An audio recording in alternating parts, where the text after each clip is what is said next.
This is OwlUp, where learning happens in minutes, not hours.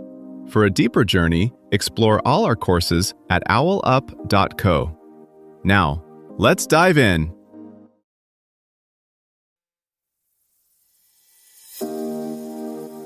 Welcome back to Chapter 2 of The Art of Subtle Persuasion.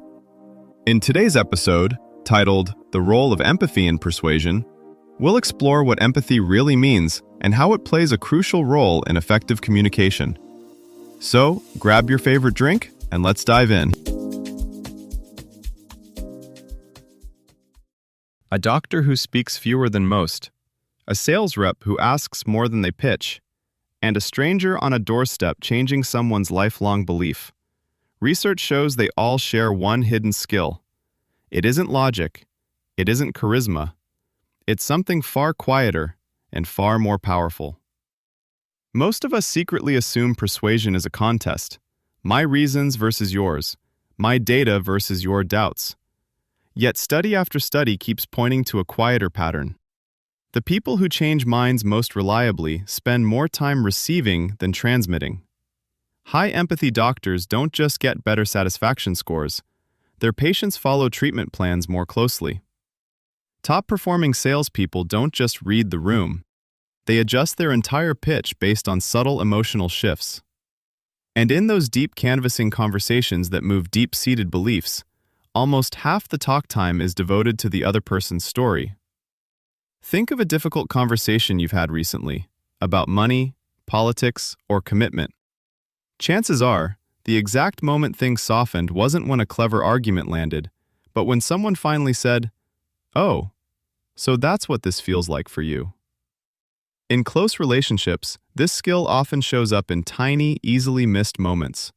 Pausing before replying to a partner's complaint, noticing a friend's tone shift mid-sentence, or catching the silence after someone says, "It's fine." Research on empathy and persuasion suggests those micro-pauses are where people secretly test, "Can you hold my experience without rushing to fix it or defend yourself?" Partners who pass that test more often don't just avoid fights.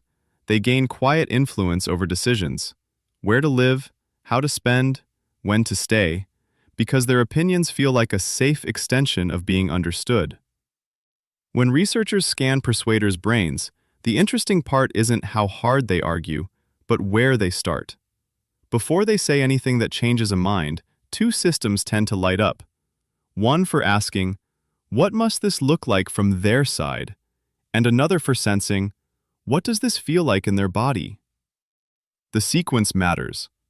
When you jump straight to correcting or reassuring, you're firing your own certainty circuits.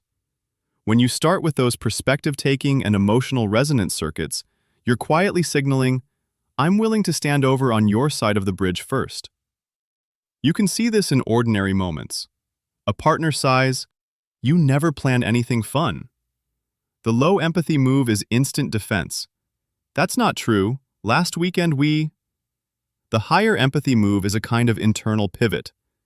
If they're saying this, what might their week have felt like? Then out loud, "So right now it feels like you're the only one keeping our life from getting dull?" That sentence doesn't concede the accusation. It reflects the experience. The argument you could make, "I do plan things," can come later, if it's still needed. In persuasion research, people often describe a subtle shift at this point.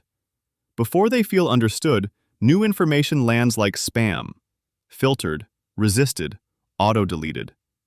After they feel understood, the same information is processed more like a notification from a trusted app. Still evaluated but not instantly blocked. Their nervous system isn't braced for attack anymore. This is where a lot of well-meaning analytical people get stuck. They think, "If I indulge their feelings first, I'm rewarding irrationality." But the data suggests something less flattering.